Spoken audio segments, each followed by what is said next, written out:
Hello, and welcome to the Copyblogger podcast. My name is Tim Stoddart. Thank you so much for joining me. It's easy to feel on top of the world when things are going well in life. Inevitably, we all come across challenges and hardships. My guest today used his hardships as inspiration to create one of the most popular podcasts of the time. Bilal Zaidi is the host of Creator Labs. Bilal interviews world-class entrepreneurs in hopes to learn the skills, tips, and strategies that he can apply to his own consulting business. One of the things I like most about Bilal's podcast is his curiosity. When he interviews guests, you can truly feel the curiosity and the eagerness to learn, which is why he has booked guests such as Gary Vaynerchuk, Daymond John, Erika Alexander, Feresteh Forough, Dru Riley, and more. I loved this conversation. Bilal has a great personality, and he was so generous with his experience and his knowledge. You will absolutely level up by listening to this episode. With that, please help me welcome Bilal Zaidi. Bilal, thank you so much for coming on the show. I've been a big fan of your podcast. It's actually been, you know how in podcasts you kind of go on like rotations. You got like your new favorite podcast every couple of months. You've been my new favorite podcast on my walks for the last couple of weeks. So it's great to talk to you. I appreciate it, man. Yeah, thanks a lot. And like I said, I've been following the site for a long time as well. So it's cool to collide. Yeah, thank you. All right, I start off all of my podcasts with the same question: the background of your Twitter bio. Tell me what it is and what it means to you. I don't even know what's in it. I feel like it's, I wrote this ages ago and just kept it. So let me just have a look right now. Yeah, I mean, it's, to be honest, I feel like I need a little work on mine. But yeah, mine says host of Creator Lab, deep convos with the world's leading entrepreneurs, ex-Google and Charity Water, London and NYC, show every Wednesday. So that's my ad for people listening. But yeah, I guess what it is, yeah, that's probably for what I use Twitter for, which is mostly for my podcast and sharing stuff related to business. That's kind of why I've positioned it around that.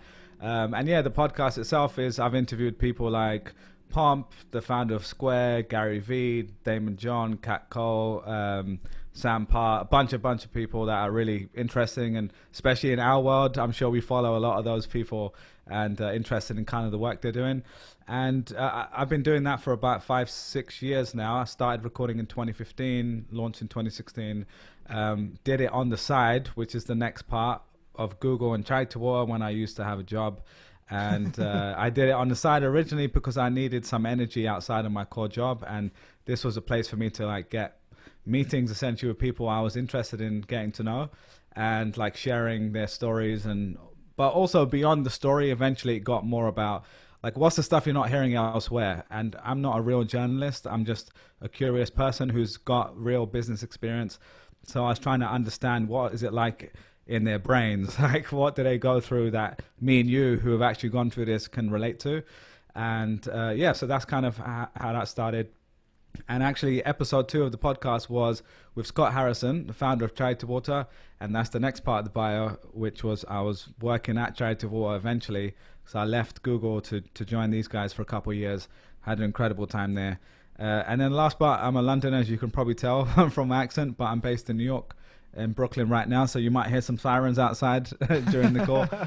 And that's it. Yeah. And then I guess since we're here, CTA, go and check out the show if you want. It's the show every Wednesday. Is the last part of the bio.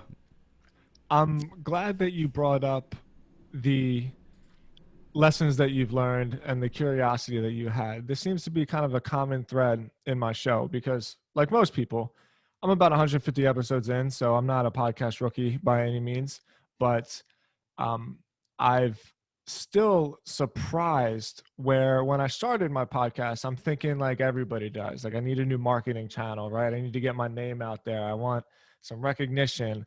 And what's happened is that all of those things, the value that I've gotten from my show has been it's been secondary to just the great conversations that I've had with super smart people and the lessons that I've come away with it. And also like the relationships, right? It's a funny thing where if you ask somebody to coffee, they'll say no. But if you say like, hey, will you come on my podcast? Completely. And like, there's something in it for them. Yeah, absolutely. So just speak on that, man. Like you have one of the more successful podcasts. You've been doing it for years, and I'm always curious to know at the end of the day, what is it that you're getting out of it? Are you getting like the marketing? Are you getting the wisdom? Are you getting the lessons? Speak on that for me. Yeah, definitely. I mean, it's definitely all of those, but I hate that answer, so I'll be more specific. When I actually started, I had to kind of stack rank why I was doing it, Yeah. and doing it as long as you have as well. That after a while, it starts to wear down on you, and you're like, oh, now I need to post this, and I'm so tired. I've got a job, and for you, you might have a baby, and all this sort of stuff. So I had to really be quite specific. And I don't think it's changed too much. I'd say originally it was all about me just meeting good people. And just like you said, most of them will say no to coffee, but a lot of them are happy to meet in person for 2 hours and tell me their life story. And like, I can ask them anything as well, right? So if me and you met and I said, hey, tell me about your childhood, or like your relationship with your parents, or take me back to this moment, it's kind of weird, right? So, but if we do that in a podcast setting, I can ask anything I want. So, as you said, as someone who's quite curious, it's been a way for me just to say, but this is a way for me to go and flex that curiosity a little bit and really just tap into that part of my brain. And so that's one part. The second part, yeah, of course, it's now technically a business. It's been a business for a few years. I make some money from it. And it kind of helps everything else I do. So everything I do nowadays, I'm kind of optimizing for, is this something I can do for a long time? Do I really enjoy it? It sounds a bit cheesy, but do I get energy from it? And this is, having conversations with interesting people is one of the best things in the world for me. So whether that's like, friends meeting for dinner or drinks or doing a podcast, they're both really fun to me. So that's kind of the main reason I do it and what I get out of it. But then also just as someone who has a business and wants to create other things in the future. And also I'm a creative person too. So I'm able to kind of learn stuff from those people who've done it at a higher level. So just one guy's coming to mind right now, Tim Urban, if you've heard of him. He's got a blog called Wait But Why. Incredible blog, and he's got the #1 TED talk on the internet about procrastination. Really, really crazy dude. And just talking to him about his creative process and like how he writes and how he struggles with writing at times, and his time spent, he spent like months with Elon Musk and did these epic posts for Elon Musk, SpaceX and stuff like that. And just to get access to someone like that I can now, not to like name drop, but like I can text him, right? And I would never have had that if I asked him for coffee. So I think in the long life, those relationships compound, and the energy compounds, and also the knowledge. So yeah, that's kind of how I think about it, man. When you started your show, you mentioned briefly that your show was born out of a catalyst of more or less just being in like a funky place, being in a dark place. This is a marketing podcast, and so we don't need to necessarily go down the rabbit hole, but I do think it's important for people to get that personalization, because I remember what it was like when I was just starting out, right? And we were talking about Brian Clark before we started recording, and you see Brian and you're like, oh, this is so easy for him, right? Like he's already got it figured out. Maybe one day I'll get there. And then you get a little bit more experience and you realize that that's really all it is. It's just experience. And you're just getting a little bit more experience. And then you look back 5 years later and you're like, I don't feel any more special. Like I just feel like the same person with a little bit more experience. So what I'm looking for is talk to me about first that catalyst of where you were and why this was such a creative outlet for you. But then I want to hear about the journey on now you rocket ship yourself from that point where you needed to make a change. And 5 years later, you got like a real brand with a real business. Yeah, man. Well, I'd say the catalyst is around, it probably started a little bit before, but like 2013 to 2015, I was pretty much in a pretty bad place. And again, not to turn this into a therapy session, but I don't want to say I was depressed, because I think there's a fine line between, clinically depressed and just being down. Mm-hmm. So whatever it was, I was just in a pretty bad place. And I think to rewind a little bit, I started out in, basically created a business when I was 16 years old. Not a huge multi-million-dollar business or anything, but helped me pay through college. And at that moment already, I was like, this is what I'm going to do forever. I'm going to go back to doing my own stuff. And then I left. I went to Google, which was an incredible experience, but it wasn't really my plan. And then eventually, by the time I was a few years in, I'd moved to New York. I'm like, 25 years old or something like that. And, I was earning a good 6-figure salary, lived in the West Village, like all the things that you check the box of, like, this is what I've been working towards at quite a young age. And I was like, I'm just kind of dead inside, and there's not any meaning. I didn't move all the way here just to go out all the time and have fun with friends. Like, work is quite meaningful to me. So I needed a balance of that. I probably also needed to be in a relationship, which I wasn't at the time. I am now. And so all those things that with maturity, you realize, like, okay, yeah, there's only so much messing around you can do, running around the city doing stupid stuff. Eventually, you're going to wake up the next day and say, what am I spending 8 to 10 hours of my day doing? What am I actually doing in the evening? What am I building? And again, building isn't just a business. It's like relationships and things that you enjoy doing. So that was kind of the bad moment. And that got me thinking, like, well, what can I do? The best thing I could have done at the time was probably change jobs. But I was not on a green card. I didn't have a green card at the time. I was on a visa as a British citizen. So I couldn't essentially leave my job. I had to wait a few years for that. So yeah, I kind of needed to find something outside of that, and that's where the podcast was kind of born out of that. And remind me the second part to the question. I don't remember. Oh shit, All right. I remember. Yeah. Yeah, I was. I'm trying to give some inspiration to somebody that's just starting off, looking at your successful podcast, who probably has those fears and those doubts that I used to have. And then what's like the piece of advice that everybody always gives, right? They say, just start. And every time I hear that, I want to like kind of throw up a little bit, because it is important to have enough. a plan.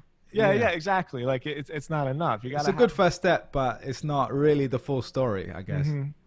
Yeah, I totally agree. So now that you're 5 years into it and you have this perspective, here's the question. What would you have told that guy that was just starting the podcast?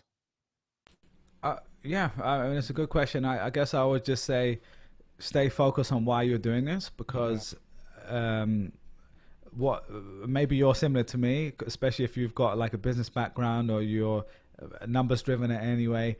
What happens is the ego takes over and the mathematical brain takes over, and you're like, how do I get 1 million downloads? How do I grow 20% month over month, or whatever that you're used to doing, especially coming from a place like Google, where at that moment, just before, I'd worked on a startup at Google, which did, I think, like $300 million in revenue, and it got shut down because it wasn't big enough for Google's size, right? And that's the kind stupid. of, it's so, it's crazy. But if they're $1 trillion company, they just have to focus on the right stuff. So anyway, regardless, so that's where I'm coming from, these crazy big numbers.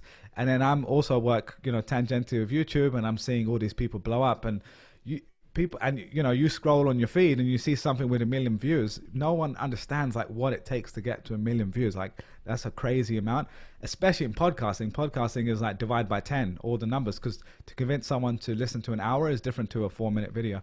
So again, those numbers kind of make you a little crazy if you hyper focus on them. And this is something I read somewhere. I think it was like Amazon or someone talked about this, Jeff Bezos from Amazon. It was about like focusing on the inputs, not the outputs, which is all about like, what can I actually control? I can control creating a great piece of content every week. I can have a great conversation with someone and put it out, make sure I stick to my deadlines that I've set myself. And also the quality, like, is something that I've tried my best to stick to as well.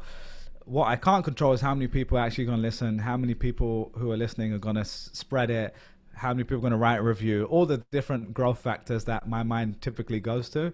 So over time, like the last year has been where I've been the most consistent with doing it, because I took like quite a long break at one point because I started a new job and it was too crazy for me. But yeah, that's probably the best thing, and that's not just for podcasts, it's for everything I do now. It's like, what can I control? What can't I control? Still monitor what I can't control, of course. I'm not just saying it doesn't matter, but what are the things closest to me right now that are actually going to help? And also really just like enjoying the process, because if I don't enjoy doing the interviews and putting it out, and the little messages I get from people saying, hey, this changed my career, or I I started a company because of this. That's kind of why I'm doing it, right? Because, you know, to be frank, it doesn't make crazy amount of money that's the reason to do it. It just makes enough to keep it self-sustainable and for it to be a part of my life. Maybe one day that'll change, but at the moment, that's kind of where I'm at with it. I want to talk about that balancing act of monitoring data and numbers while also doing the creative work for the sake of doing the creative work. That's hard, man. And I think no matter how much experience you get, there's always an ebb and flow where some mornings I wake up and I think I'm deleting Google Analytics from all of my websites. Like because I'm an SEO, you know, and so like metrics are my life, like really. And it can be so frustrating sometimes where maybe frustrating is not the right word. It can be misleading sometimes because there has to be a bit of a separation behind the user and the emotion, I suppose, that you're invoking on the person absorbing your content, and also the algorithm, right? The shares, the metrics, the data points. I've developed my own kind of internal coping mechanism to constantly bounce between the ebb and flow of data and people. What has been your balancing act for that? Yeah, it's something I haven't actually talked too much about, because I think a lot of people who are straight up business people they're creative in one way, but they're maybe not creative in like a pure creative way. So like one of our mutual friends, Jack Butcher, like I do a podcast with him as well nowadays, and I've got to know him quite well. He's a pure creative guy. Like he needs to design stuff because that's part of his being, you know. And most people don't know that about me, but I'm the same. So whether that is like, as I just look at the things I did as a kid. I used to make music in my bedroom. I used to like, you know, not really well, but just for fun. I would edit videos. I would create PowerPoint slides when I was like 8 years old, you know, like, and to me, it was all those kind of pure creative things. Those are creative, but we don't think of those as creative most of the time. And now what it is like writing is a part of it. And then the podcast as well. And the way I find balance is honestly just like making time for it. And just in that time, I have dedicated time. I make sure I don't have distractions. I'm not in meetings all day. And now I'm able to do that because I've designed my week to be like that. In a job, it's harder to do that.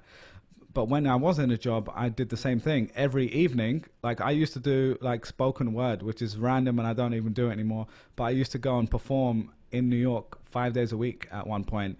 At open mics, and I'd go to work looking all, you know, professional, and then I'd go to the gym, and then straight after I'd be out till midnight, sometimes later, with random people who were in complete different worlds. And for me, that again, it came back to the energy. It was meeting those people, not talking about work, not talking about metrics, and completely taking my mind space out of that world. And sometimes that's what you need to do. So I think it's become harder over the last year for everyone who's been working from home and they haven't designed their space to be a place where they get a real break. So the room, if you're watching this, I'm in a dedicated room for this, and I don't come in here unless I'm working. And when I'm not working, I'm in other parts of the house, or I go outside and do stuff outside. So I think that's the thing, is like having some sort of separation, not just in terms of work-life balance, but for me, it's like the creative part. Like creative is not work or life. It's like in between a lot of the time. And I almost see it as a third bucket. Like I need dedicated space just to work on that, and dedicated time. So if I can time box it, then I actually stay consistent with it. Otherwise, if I don't prioritize it, it just kind of, things take over and you don't end up doing any of it like you plan to do.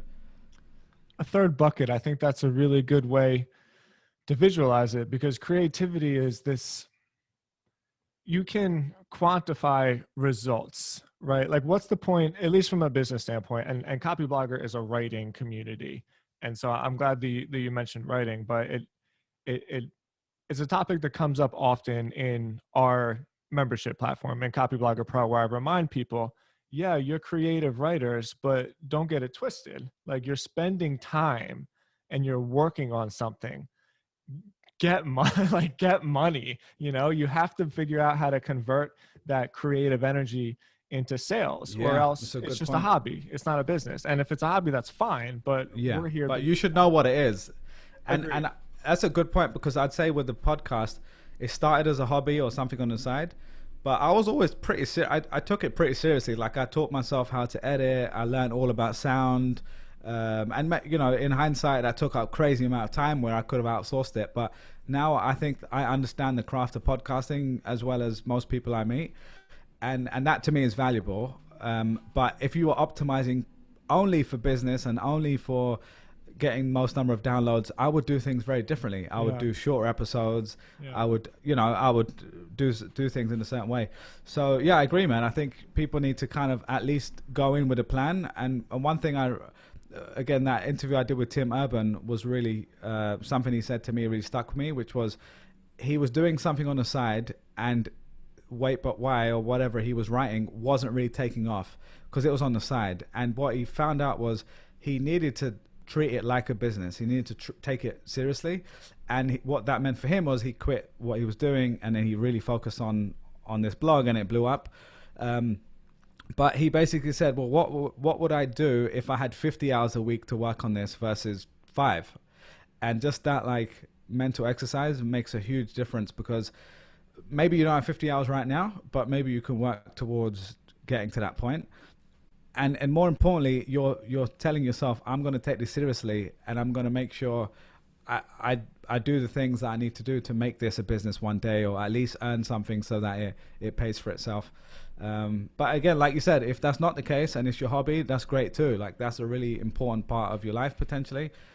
Sometimes when you turn it into a business, it becomes less fun. So it's just a fine balance between knowing up front why you're doing it and sticking to that. And if that evolves over time, then great. But I think I do this every 3 to 6 months. I go back and I say, am I still happy with what I'm doing? Am I spending too much time on some things that I shouldn't be? Like, I've done this right now. I had an editor that's worked with me for several years. She just took a full-time job, and I was editing my own stuff again, which, as you know, it takes forever. And especially the way I do it. But it was a chance for me to get back in the craft and kind of redefine, like, okay, what do I want to do? Do I want to change the format? Do I want to cut things down? Do I want to switch things up on the visuals? And now I'm getting the editing team back up, but it's got there's a new energy to the podcast again. So I think you need that every once in a while to just keep reinventing yourself and whatever you're creating. Yeah, I think so too. And I want to talk a little bit more about the business of the podcast. If we're going to mention that, then I want to make sure we provide some value there. But real quick anecdote, one thing that's always really helped me, I was obsessed with Bruce Lee as a kid, and I'm sure a lot of people have seen the video interview he did where he said, be like water, right? Where if you're on too much one side, you're a mechanical man, but if you're on the other side, you're overly flexible. And that has always been a good mental recalibration point for me, where I feel like, no, I'm being way too mechanical on this side. Like, I'm caring too much about the metrics. I'm caring too much about this. Or on this other side, I'm being I like that distinction. Yeah, exactly. Like, way too loosey-goosey and not actually caring about what my objective is. So that's helped me. Okay. We had just talked a little bit about having an objective. And over time, your podcast has turned into an actual business. I like your model because we advocate, I got nothing wrong with ads, but at Copyblogger, we always advocate creating content for the sake of selling your own product, selling your own service, selling something where there's like maximum upside for you. Open-ended question here. Tell me how your content, your podcast has best suited you in the business goals that you've had. Yeah. First of all, I agree with what you said. I don't think ads are the best way to make money long term, though I'm not against them. I have sponsorships on my podcast, but over time, I actually launch with sponsors, which is quite unique. Most people don't do that. I can share a little bit on that if you want in a second. But over the years, I've had sponsors. Again, this is not multi-million-dollar deals, to put it in perspective, right? But it's a good amount that it makes a profit, and it can pay for editing and all that sort of stuff. But what I thought about was, to put some numbers behind it. I think your audience probably know a lot of this sort of stuff already if they write and they're bloggers or they do SEO stuff, you know the metrics like CPM, right? So the cost per 1,000 impressions is normally how you sell ads on a podcast. On average, just to give you a benchmark, it's between $18 and $25 is the industry average. Some of them are $50 to $100 sometimes you can charge if you've got premium content.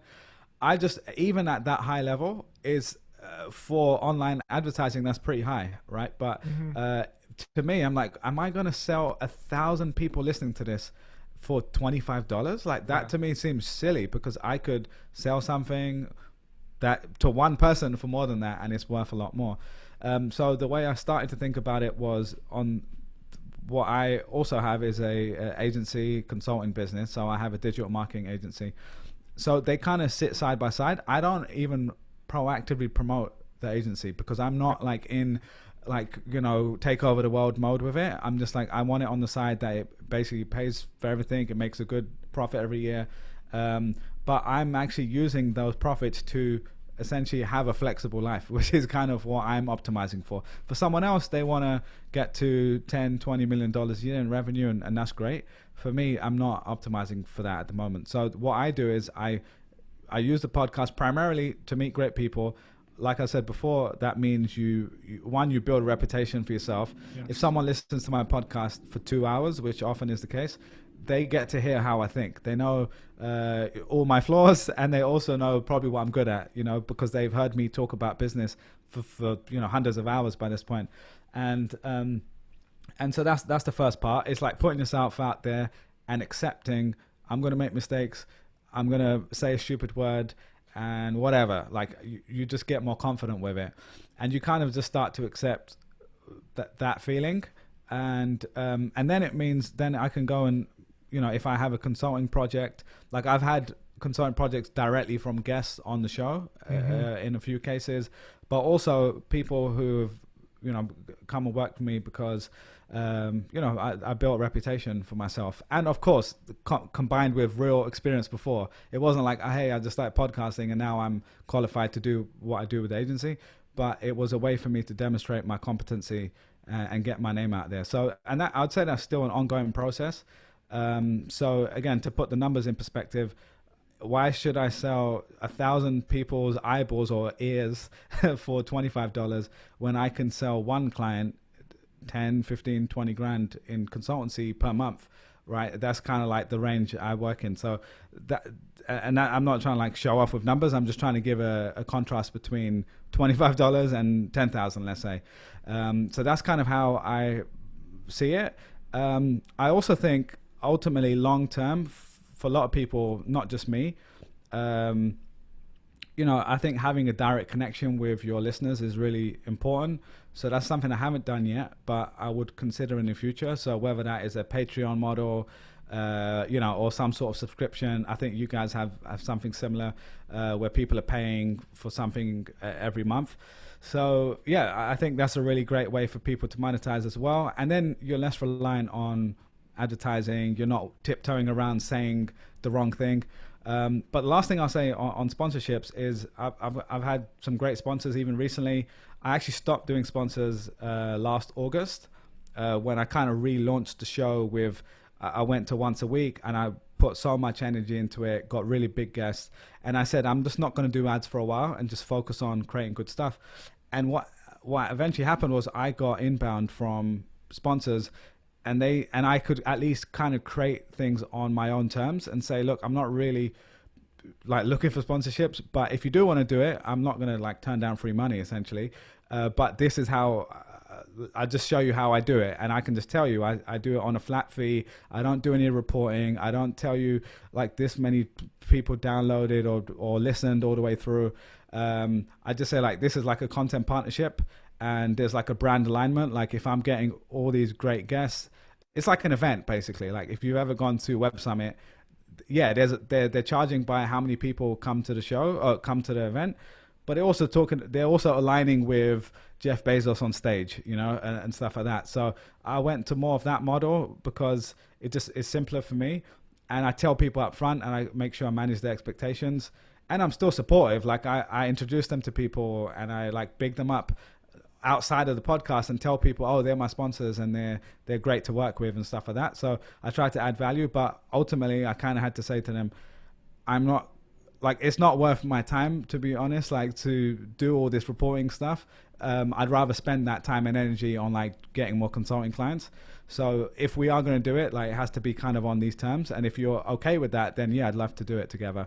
I also make sure I have creative freedom. So I ask them for like bullet points of stuff that I can share, and then I do it in my voice. And no one's had a problem with that because, you know, generally it sounds fine. But like, I think some people are worried like, oh, am I going to bring a sponsor on and then they're going to take over the content and they're going to be annoyed that I mentioned this thing. I don't care about that. Like, the reason I do this is because I want to create stuff authentically to me. So that's also kind of in the terms and conditions, essentially. There's so many nuggets in that last 5 minutes of conversation. And I kind of, perfect example. When you talked about building a reputation and the things that you say, we're like, oh, I said something stupid. I cannot stop saying kinda when I do podcasts. And every single time I re-listen to them, and I actually don't re-listen to them that much anymore because I keep catching this mistake that I do. But the exercise in continuously putting yourself out there in spite of like your imperfections has some kind of unwarranted business skill, which I don't necessarily know how to and quantify. Life skill, man. And it's like an acceptance of yourself. Yes. Like, you know what I mean? Like, I now, when I meet people and I feel like I've been fairly comfortable being myself, but I feel like I'm 10 times more now because you know, you're putting yourself out there every day essentially. And I think the biggest thing is, this sounds very self-development-y, but I went to this thing once where they talked about a visualization of you walking down the street and looking around and you're thinking, oh my God, everyone's looking at me and they're looking at my gut right now or the spot on my face. And eventually it gets to the point where you start like smiling because you realize everyone is thinking exactly the same thing. And it's such a powerful moment. I was literally in a room where I saw someone crying, I saw someone laughing because we all kind of got it at the same time. And we were like, oh, that's how everyone's thinking. So now, if you walk around like that all day, of course, don't be arrogant and overly confident, but you start to realize like everyone's worried about themselves. You just be yourself. And also, I think comes with maturity, understanding that you're not perfect. And when you are younger, especially for me, when you're younger, you're trying to prove yourself and you're trying to say, well, look at me. And a lot of the time it's because when you're 12 years old or 7 years old, something happened to you, you don't even remember anymore. And you've got this kind of cut in your brain now. And every time you're put in that situation, you react in a certain way. So a lot of that comes from self-work, maybe therapy for some people, or at least understanding what's happened. And then you can realize, okay, I'm not trying to prove myself. Like, to a certain extent, of course, we all are in some ways. I still care about what people think of me, 100%.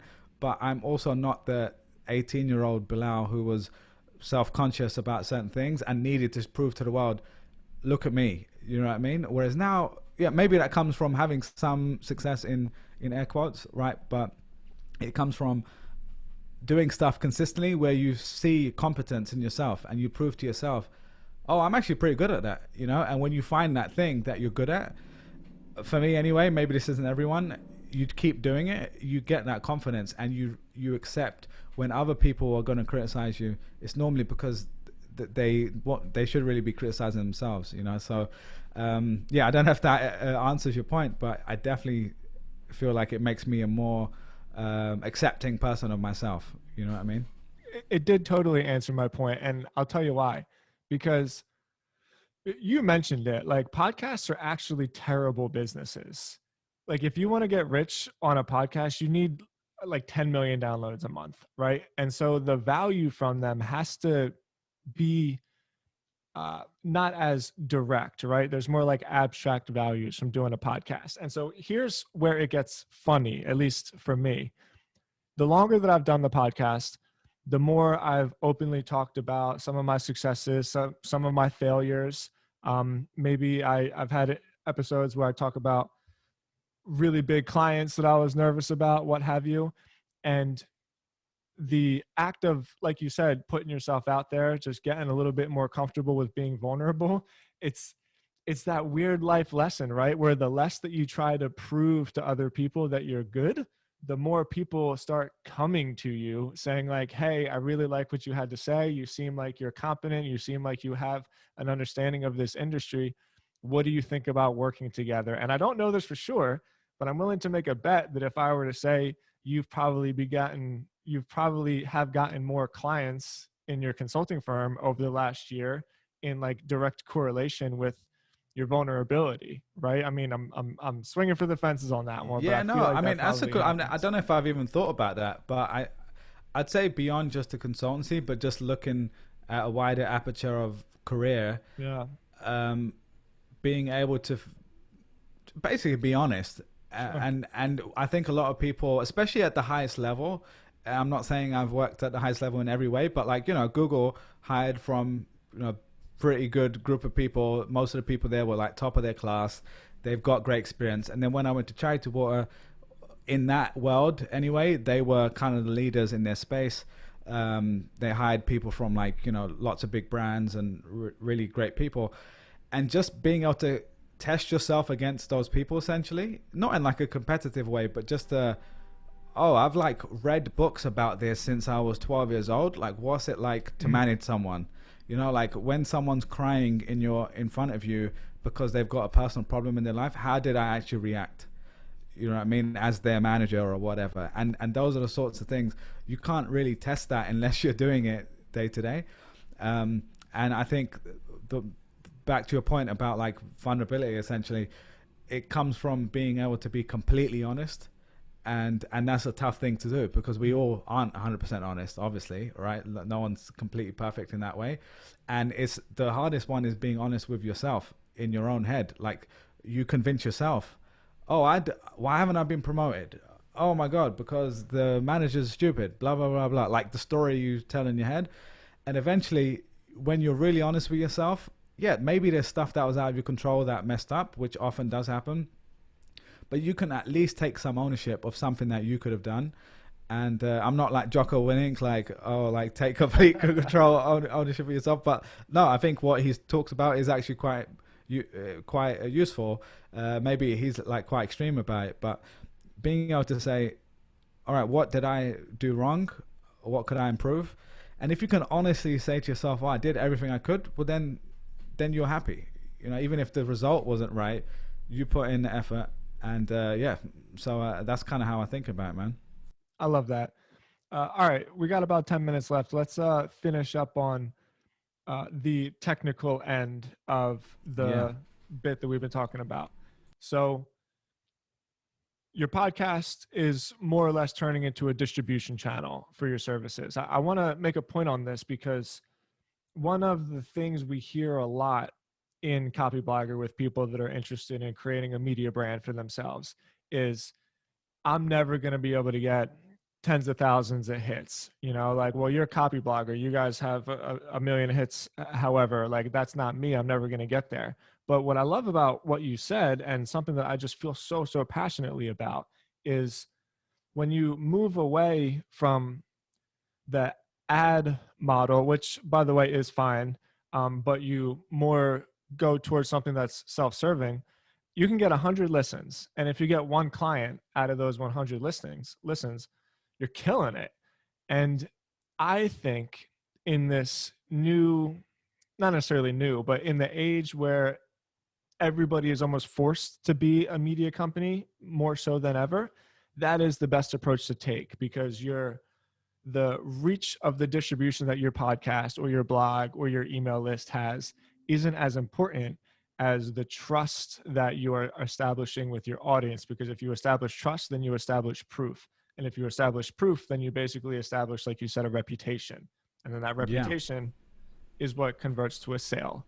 So I think that's probably a statement even more than a question, but I wanted to piggyback off that point that you made because I think that's so important for people that are like just getting started, that they don't need a huge reach. They just need to have an impact. Can I just add one thing to what you just said there as well? Please. The way I just think of it is forget all the metrics and the channels and the distribution and organic reach, and all the stuff we all care about, right? And we've learned the tactics. But like, just take a step back and think about, what did our grandparents do when they wanted to get a job or start a business, right? It was networking and word of mouth. Most of the time, you obviously have to develop some skills, but I'm talking about getting yourself out there. Like, that's really my background, is marketing and sales, right? So I just think of word of mouth, and I think of scaling word of mouth. And the cool thing is, especially for your audience, word of mouth now can include Google search, right? Because if you think really what Google search is just a database for what was spread and voted on by the whole network of the internet, right? The way Google knows that your site is valuable is because you've got so many backlinks of votes, which back in the day, a few generations ago, were people telling their friends, oh, I read this blog post or this memo, and you should check it out. Now people can do that through backlinks or other signals on social media and stuff like that. So I've never actually thought of it like this. I'm just making this up on the spot, but I think of it all as word of mouth, which is, how do I scale word of mouth? How do I get myself in front of more people that are relevant? If that's your objective, I will just clarify one thing. I genuinely am doing the podcast for its own sake. Like, I do get some benefit on the business side, but like, I do it mainly just because I love doing it. But I do think that there's one story I'll share, is when I was in Charity Water, my job there was to create brand partnerships with brands to raise money for the world water crisis. That was kind of my team's job. And I remember meeting this guy, and he's like kind of a hot shot in Manhattan. He owns a bunch of restaurants, and I had this crazy idea for this restaurant project. And long story short, I met him, and he was like a little bit cold, right? And he was just strictly business. And I was like, okay, I left the meeting like, okay, I don't think anything's going to happen. And then at the end of the meeting, my colleague mentioned that I had a podcast, and he was like, oh, I'm like a huge podcast listener. Cool, I'll check it out. And his whole tone changed. And after 2-3 weeks, we went to meet him again. And when I met him, he was like, oh man, I've listened to like every single episode of your podcast. They're so good. I love them so much. And we're like now friends, right? And it's we're still in touch, even though we don't work together. And that was scaling word of mouth in his head. You know, like, while I wasn't there was someone speaking in his ear, whether that was me or, you know, the recording of me anyway. And there was a way to scale yourself beyond just, you know, physical people. And that's kind of the craziest thing when you think about it. We're so used to hearing it now, of like, a tweet can reach 1 million people or a YouTube video can go viral. But just think how crazy that is, man, that we have the ability to create one thing, like what we're recording right now. How many people are going to listen to this? Even if it's 12 people or if it's 12 million people, it's just an incredible thing that it can multiply to that many people. So that's how I think of every piece of content now. If the objective is to get it out to more people, how do I scale word of mouth? And this is my way of doing it. That is such a cool story. I love what you said about how would your grandparents get out there. As an SEO, I talk to a lot of clients, they ask about backlinks a lot, and they say, how do you get backlinks? And what I actually say is, we don't focus on getting backlinks. We focus on getting people to talk about us. And the analogy I use is almost exactly the one that you did. I think mine's just a slight variation, where I say, if you are throwing a garage sale and you want people to come to your garage sale, like, what are you going to do? Well, you're going to knock on the local stores in your neighborhood. You're going to hang some shit on, some flyers up on the telephone post. Like, you're just going to put yourself out there. And that's really all the internet is, except it's that times like a gazillion. A billion. Yeah, exactly. Yeah. And here's a cool place to end on, because that story I thought was so cool. And I had a really, really similar experience, which pertains to people who feel like the stuff that they're publishing isn't getting read or isn't getting listened to. I have been slowly working on this idea called agency clarity, which is basically putting resources together for young start entrepreneurs that know they want to start their own business, but don't necessarily know where to start. And my advice to them is always start a service business, right? Like, master a skill, start working with clients. And so I've been putting some stuff together, and I put a free course out there. And I think it's gotten maybe 150 downloads. Maybe. I haven't checked my email in a while. And I was really proud of this course. It's the first time I've ever created like a product from front to back without having like a team around it. And just yesterday morning, I got a DM in my tweets saying, hey, I just finished your course. I've been thinking about this so much, and exactly what you said. The lesson one in my course is to be specific, like just find like a real particular niche. And so the only reason I say that is because this person DM'd me saying, I've had this idea about this one particular niche that I wanted to work in with an agency, but I just thought it was a crazy idea. And after listening to you, like, you really inspired me to take that action. And so the lesson is that you might not think people are listening, and you might not think people are reading, but they are. I promise you they are. And like, your content and your voice and your message has a lot more impact than you might realize. Yeah, that's a great point, man. I think even for someone like me, who I would see my podcast stats, and honestly, this is kind of a funny, embarrassing thing to say, but for years I was like, this must be wrong. You know, like, who are these random people in like these different countries listening to my podcast? And I was like, it must be bots or something. And it was only when I started saying on the podcast, if you like this, send me a message on Twitter. I really focused instead of like Instagram, email. I was asking people to do too many things. I said, if you like it, DM me on Twitter or write something on Twitter at Zaidi. And then every day I started getting messages from people. And you know, I don't have like a huge following on Twitter or anything, but I get messages from people all the time. And now honestly, I save a lot of those messages in like a folder, because when it gets really crazy and you really need to remind yourself of like why you're doing it, I like go back in there and I'm like, oh, Rahul from 2019 sent me this message, and like I want to reach another Rahul. It's gonna kind of get me going to keep going, man. So yeah, I love that, man. Just definitely stick to what you're doing. Yeah, well, damn, if you're listening to this, DM me on Twitter. 100%. At Tim Stoddart, would appreciate it. So, all right, man, thank you so much for your time. I enjoyed every second of this conversation. So what do we got? We got creatorlab.fm. Yeah, that's the website. And if people, you know, if you're probably listening to this on a podcast app, if you're interested, just subscribe to Creator Lab on any podcast app, Spotify, Apple. Also, all the videos on YouTube if you prefer video. I also include timestamps, so if you need to switch between video and audio, those are really helpful. You get a preview. And just because it's your audience, I'll just say, if you're someone who writes, there's probably a few episodes you could start with, because I hate when people are like, just check out my podcast, because it's too many to start with. There's one with Polina Marinova, who was a writer. Oh, she's got the profile. She's incredible. She was a writer at Fortune, I think, and then went full-time herself. She's like got one of the biggest Substack email newsletters, and we talk all about the craft of writing and all these like very actionable things that are really useful. The one with Tim Urban, Wait But Why as well. He built his blog pretty much on SEO and organic, but really about great content and the craft of that. And yeah, there's a bunch of others as well. I think a lot of people might like the one with Sam Parr and Jack Butcher. And Pomp. Those three were like a cluster I did around audience building. So they're all about the different ways to build an audience, very specific stuff. And if you are on Twitter as well, just look me up at Zaidi. Maybe you can share it in the show notes or something. And look at my pinned tweet. That one was all about a summary of like 10, 12 hours of podcasts, all about how to build an audience and beyond just like writing stuff every day, like, you know, actual tangible stuff that will help you. So yeah, hopefully that's let me know what you think of this. I'd love to hear from you as well at Zaidi. Yeah, and let's not forget your newest brilliant project. Not Thanks, investment advice. It's important you know that. Yeah, that's actually the name. So I've started a new podcast with Jack Butcher, who has got a social following on at Visualize Value. He's great. We've kind of become internet friends through my podcast. Another guy called Trunk Fan, who's a lead writer at the Hustle newsletter.